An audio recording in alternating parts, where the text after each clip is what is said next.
नमस्कार विद्यार्थी मित्रांनो, आपण कॉर्पोरेट अकाउंटमधील थर्ड चॅप्टर या ठिकाणी बघतोय, इंटरनल रिकन्स्ट्रक्शन ऑफ कंपनी. आता हा थर्ड चॅप्टर तुमच्या सिलेबसला आहे. तो इंटरनल रिकन्स्ट्रक्शन ऑफ कंपनी म्हणजे अंतर्गत संरचना करून या ठिकाणी कंपनीला एक पुनर्संधी देणं, एक नवीन संधी देणं. आता लिक्विडेशनच्या अगोदर या ठिकाणी इंटरनल रिकन्स्ट्रक्शन ऑफ कंपनी ही संधी दिली जाते, किंवा तुमचं विसर्जन करायचे, कंपनी डिझॉल्व करायचे, या ठिकाणी बरखास्त करायचे किंवा विसर्जन करायचं त्या कंपनीचं, त्या अगोदर एक कंपनीला चान्स देणं म्हणजे इंटरनल रिकन्स्ट्रक्शन ऑफ कंपनी असं म्हटलं जातं. म्हणजे या ठिकाणी समजा एखादी कंपनी काय होते, कंटिन्यू लॉसमध्ये जाते, आणि लॉसमध्ये गेल्याच्या नंतर या ठिकाणी आपण म्हणू शकतो की ती कंपनी बंद करावी लागते कालानंतर, काही कालावधीनंतर. आता हे बंद करण्या अगोदर त्याने आपल्या संरचनेमध्ये या ठिकाणी बदल करतात, आणि ते संरचनेमध्ये बदल करून नवीन काही घडतं का, किंवा काही आपण बदल करून बघितले तर आपली कंपनी या ठिकाणी लॉसमधून प्रॉफिटमध्ये जाऊ शकते का, हे बघण्याचं काम इंटरनल रिकन्स्ट्रक्शन ऑफ कंपनी केलं जातं. आता याच्यामध्ये मग तुमच्या ह्युमन जे व्यवस्थापन आहे ते ह्युमन व्यवस्थापनामध्ये देखील या ठिकाणी बदल केला जातो. त्यानंतर सेव्हरल चेंजेस या ठिकाणी केले जातात. हे चेंजेस करून बघितलं जातं. आता हे चेंजेस करत असताना दोन पद्धतीनं या ठिकाणी इंटरनल रिकन्स्ट्रक्शन केलं जातं. आता ते इंटरनल रिकन्स्ट्रक्शन करण्या अगोदर कशा पद्धतीने या ठिकाणी रिकन्स्ट्रक्शन असतं, तर जे शेअर्स आहेत आपले, ते शेअर्स समजा टिपिकल स्ट्रक्चर असेल, त्याचं अवघड स्ट्रक्चर असेल तर ते सोप्यामध्ये केलं जातं. म्हणजे 100 रुपयाचं असेल तर ते 50 रुपयावर आणणं किंवा 10 रुपयावर आणणं, जेणेकरून शेअर्स होल्डरला या ठिकाणी इन्व्हेस्ट करायला सोपं जाईल, या हेतूनं हे केलं जातं. त्याच्यानंतर जे काही लॉस वगैरे असतील ते लॉस या ठिकाणी राईट ऑफ करून टाकलं जातं, डिव्हिडंड डिक्लेअर करून टाकलं जातं, जेणेकरून या ठिकाणी जे नवीन शेअर्स होल्डर आहेत त्यांना प्रोत्साहन मिळेल, किंवा आपण डिव्हिडंड या ठिकाणी मिळतंय वगैरे वगैरे.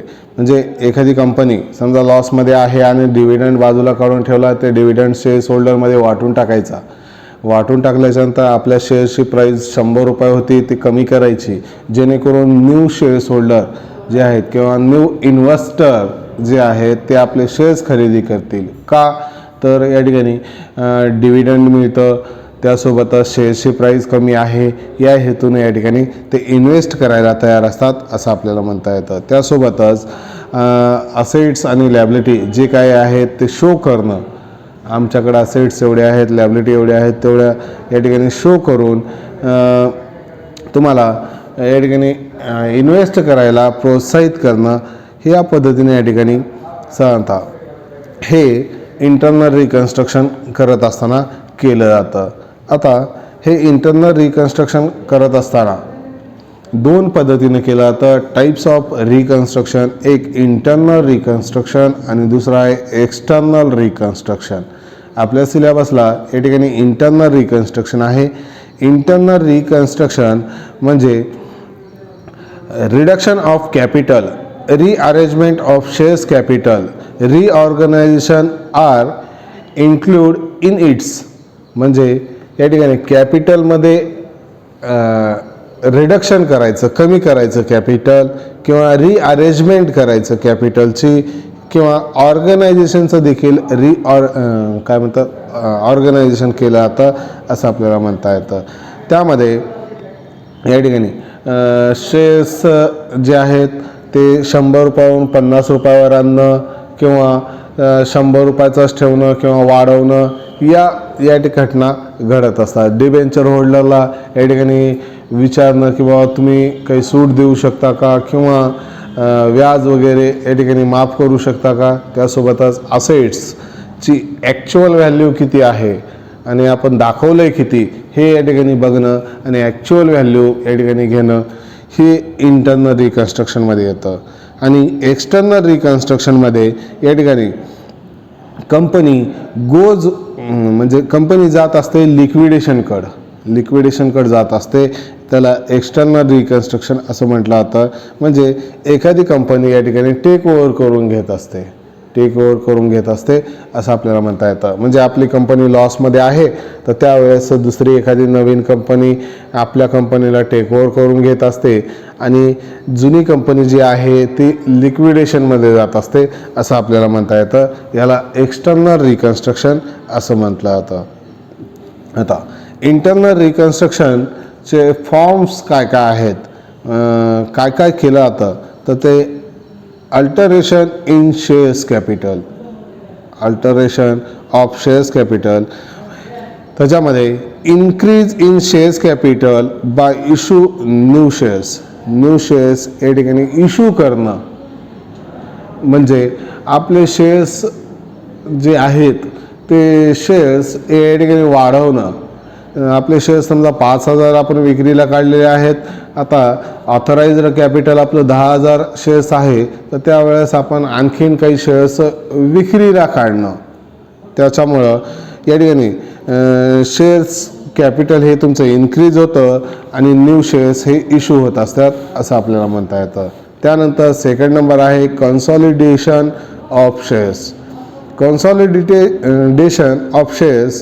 आणि सब डिव्हिजन ऑफ शेअर्स हे दोन भाग पडतात याच्यामध्ये. कन्सॉलिडेशन ऑफ शेअर्स आणि सब डिव्हिजन ऑफ शेअर्स. डिव्हिजन पाडणं या ठिकाणी शेअर्सचं डिव्हिजन पाडणं. नंबर तेवढेच ठेवायचे. नंबर कन्सॉलिडेटेड शेअर्समध्ये काय करतात, नंबर तेवढेच ठेवतात. समजा 5,000 शेअर्स आहेत, 5,000 शेअर्स या ठिकाणी तेवढेच नंबर ठेवले जातात 5,000च. पण त्याचे शेअर्सची जी प्राईज आहे ईच प्राईज आपण म्हणतो ना ती एका शेअर्सची किंमत ही कमी केली जाते असं आपल्याला म्हणता येतं. म्हणजे तुमचं टोटल कॅपिटल हे तेवढंच राहतं पण या ठिकाणी शेअर्सची संख्या वाढत असते असं आपल्याला म्हणता येतं. आणि सब डिव्हिजन ऑफ शेअर्समध्ये या ठिकाणी शेअर्सचं डिवायडेशन केलं जातं आणि त्याच्यात शेअर्सचे नंबर वाढवतात. तुमचं कॅपिटल तेवढंच ठेवलं जातं. शेअर्स कॅपिटल जेवढं आहे समजा 10 लाख रुपये आहे ते 10 लाख रुपये तेवढंच ठेवलं जातं. पण इकडं शेअर्सची प्राईज कमी जास्त करून या ठिकाणी शेअर्स इन्क्रीज केले जातात असं आपल्याला म्हणता येतं. त्यानंतर सेकंड नंबर आहे रिडक्शन इन शेअर्स कॅपिटलमध्ये रिडक्शन करणं, शेअर्स कॅपिटल कमी करणं. हे या पद्धतीनं हे इंटर्नल रिकन्स्ट्रक्शन केलं जातं. आता हे इंटर्नल रिकन्स्ट्रक्शनची जवळजवळ थिअरी झाली. आता कॅपिटल रिडक्शन अकाउंटला काय काय येतं, डेबिटला काय काय येतं आणि क्रेडिटला काय काय येतं ते लक्षात ठेवायचं आहे. प्रॉफिट अँड लॉस अकाउंटचं बॅलन्स राईट ऑफ करणं, गुडविलचं राईट ऑफ करणं, प्रिलिमिनरी एक्सपेन्सेसचं राईट ऑफ करणं, त्यानंतर discount on issue of shares and debentures write off करणं, त्याच्यानंतर assets sale of unrecorded assets किंवा डिक्रीज इन व्हॅल्यू, त्यानंतर bank payment of unrecorded liabilities, त्यानंतर bank account payment of unrecorded expenses, त्यानंतर bank account refund of director fees आणि capital reserve. हे capital reduction अकाउंटला येतं. आता कॅपिटल रिडक्शन अकाउंटला डेबिट साईडला काय येतं तर कॅपिटल रिडक्शन अकाउंटच्या डेबिट साईडला काय येतं, असेट्स कमी झाल्या असतील राईट ऑफ करून किंवा विकून ते इकडे येतं. ठीक आहे. कुठं कॅपिटल रिडक्शन अकाउंटला. आणि इकडं जर सीआर साईडला लॅबिलिटीज कमी झाल्या असतील मग शेअर्स कॅपिटल अमाऊंट रिडक्शन झालं असेल, डिबेंचर अमाऊंट रिडक्शन झालं असेल, क्रेडिटर्स या ठिकाणी सॅटिस्फाईड झाला असेल, कमी करायला तयार झाला असेल तेव्हा, आणि असेट्स इन्क्रीज झाले असतील तर, असेट्स इन्क्रीज झाले असतील तेव्हा या ठिकाणी हे होतं. आता कॅपिटल रिडक्शन अकाउंटच्या CR साईडला काय येतं तर लॅबिलिटीज कमी झाल्या असतील तर आणि असेट्स वाढल्या असतील तर, असेट्स वाढल्या असतील आणि लॅबिलिटीज कमी झाल्या असतील तर या ठिकाणी आपल्याला CR साईडला या ठिकाणी कॅपिटल रिडक्शनच्या घेता येतं. असेट्स इन्क्रीज आणि लॅबिलिटीज डिक्रीज, आणि कॅपिटल रिडक्शन अकाउंटच्या डेबिट साईडला या ठिकाणी असेट्स या ठिकाणी डिक्रीज, मग ते कशानंही, राईट ऑफ न हो, सेल्स न हो, ठीक आहे, आणि लॅबिलिटीज इन्क्रीज झाल्या असतील तर, लॅबिलिटी सहसा इन्क्रीज होत नाहीत इंटरनल रिकन्स्ट्रक्शनच्या, त्याचं पेमेंट वगैरे केलं जातं, इन्क्रीज झालं की पेमेंट केलं जातं असं आपल्याला म्हणता येतं, ठीक आहे. त्यानंतर आता एंट्री आहेत, जर्नल एंट्रीज.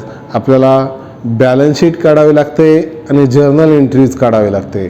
त्यासोबतच कॅपिटल रिडक्शन अकाउंट हे तुम्हाला त्या एंट्र्यावरून काढता आलं पाहिजे, तरच हा प्रॉब्लेम सोडवता येतो, अन्यथा सोडवता येत नाही.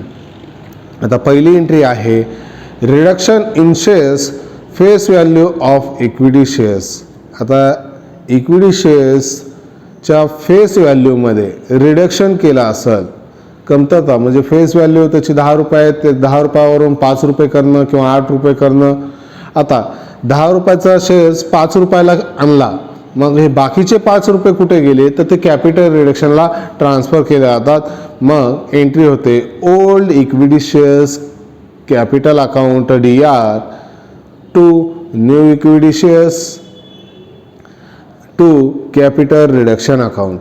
या पद्धतीने या ठिकाणी एंट्री होते. त्यानंतर दुसरी reduction in face value of preference shares. Preference शेअर्सच्या फेस व्हॅल्यूमध्ये देखील रिडक्शन झालं असेल तर त्याचं old preference shares account DR to new preference shares capital account to capital reduction account. या पद्धतीने एंट्री होते. त्यानंतर reduction in face value of debenture. डिबेंचरच्या face व्हॅल्यूमध्ये रिडक्शन झालं असेल, कमतरता आली असेल तर त्यावेळेस old debenture account DR to new debenture account to capital reduction account. या पद्धतीनं. त्यानंतर राईट ऑफ केला असेल किंवा cancellation of shares premium and general reserve. Write off करणं किंवा शेअर्स प्रीमियम किंवा जनरल रिझर्व या ठिकाणी कॅन्सल करणं, तर त्यावेळेस त्याची entry shares premium account DR general reserve account DR to capital reduction reserve account. या पद्धतीनं.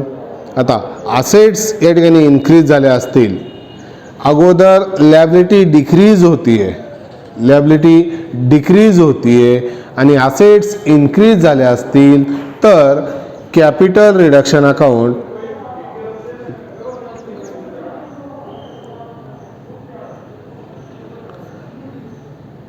हे क्रेडिट होतं, ठीक आहे. कॅपिटल रिडक्शन अकाउंट क्रेडिट होतं. पुन्हा एकदा रिपीट सांगतोय, लॅबिलिटी डिक्रीज झाल्या असतील म्हणजे लॅबिलिटीमध्ये रिडक्शन आलं असेल आणि असेट्स या ठिकाणी इन्क्रीज झाले असतील तर कॅपिटल रिडक्शन अकाउंट हे क्रेडिट होतं. आणि असेट्स डिक्रीज झाल्या असतील आणि लॅबिलिटी इन्क्रीज झाल्या असतील तर कॅपिटल रिडक्शन अकाउंट हे डेबिट होत असतं, ठीक आहे. या पद्धतीनं हे आहे. मग या ठिकाणी शेअर्स प्रीमियम आणि जनरल रिझर्व कॅन्सल केलं आहे. कॅन्सल करणं म्हणजे या ठिकाणी डिक्रीज होणं, म्हणून कॅपिटल रिडक्शन अकाउंट क्रेडिट झालेलं. त्यानंतर असेट्स इन्क्रीज होणं, फेस व्हॅल्यूमध्ये त्याच्या इन्क्रीज झालं तर त्यावेळेस त्याची entry assets account DR to capital reduction account. या पद्धतीनं होतं. त्यानंतर profit on sale of assets assets विकले आहे, त्याच्यावर प्रॉफिट झाला आहे, ते ट्रान्सफर कुठे करायचं आहे, कॅपिटल रिडक्शन अकाउंटला. तर त्यावेळेस एंट्री होते बँक अकाउंट DR, जेवढी रक्कम आलेली आहे तेवढी, to assets account to capital reduction account. आता या ठिकाणी काय झालंय, रक्कम जास्त येते, असेट्स एवढी जाते. समजा रक्कम 5 लाख रुपये येते आणि ॲक्च्युअलमध्ये असेट्स किती आहे, 4 लाख रुपयाची. तर त्यावेळेस बँक अकाउंट DR 5 लाख रुपये, असेट्स अकाउंट क्रेडिटला जातं टू असेट्स अकाउंट 4 लाख रुपये आणि 1 लाख रुपये कुठं ट्रान्सफर होतील, ते प्रॉफिट आहे ते कॅपिटल रिडक्शन अकाउंटला या ठिकाणी ट्रान्सफर होतात. त्यानंतर profit on discharge of debenture or liabilities, त्याची entry debenture oblique liabilities account DR to cash account to capital reduction account, या पद्धतीने या ठिकाणी त्याची एंट्री होते. त्यानंतर refund of fees by the board of director, मग त्याची डायरेक्टरची फीस आपण या ठिकाणी रिफंड करतोय, तर त्यावेळेस त्याची एंट्री होते bank oblique cash account DR to capital reduction account, या पद्धतीनं. त्यानंतर आता या ठिकाणी असेट्स तुमच्या राईट ऑफ होतात, असेट्स डिक्रीज होत आहेत, त्याची एंट्री आहे elimination of loss and fluctuation assets, मग capital reduction account DR to profit and loss account, goodwill account, trademark account, patent account, preliminary expenses account to discount on issue of shares account to discount on issue of debenture account to underwriting commission account to advertisement suspension account, त्यानंतर to brokerage on sales of shares and debenture account, या पद्धतीने हे सगळं. आता हे assets या ठिकाणी decrease होत आहेत, त्यासोबतच लॅबिलिटीमध्ये आपल्याला लॉस आला असेल तर ते देखील या ठिकाणी येतं आहे, ते कॅपिटल रिडक्शन अकाउंट त्या ठिकाणी DR होत असतं. त्यानंतर reduction in the face value of assets, असेट्सच्या फेस व्हॅल्यूमध्ये रिडक्शन झालं असेल म्हणजे असेट्स या ठिकाणी डिक्रीज झाले असतील तर त्याचं capital reduction account DR to sundry assets account. त्यानंतर issue of shares in payment of arrears of preference dividend, आता त्याची एंट्री कशी होते, तर capital reduction account DR to shares capital account. आता शेअर्स कॅपिटलच्या वेळेस जे एरियर्स असतात म्हणजे कॉल इन एरियर्स आपण त्याला म्हणतो, ते एरियर्स या ठिकाणी ते देखील या ठिकाणी कुठं कॅपिटल रिडक्शन अकाउंटला या ठिकाणी ट्रान्सफर केलं जातं असं आपल्याला म्हणता येतं. त्यावेळेस कॅपिटल रिडक्शन अकाउंट डेबिट होतं. त्यानंतर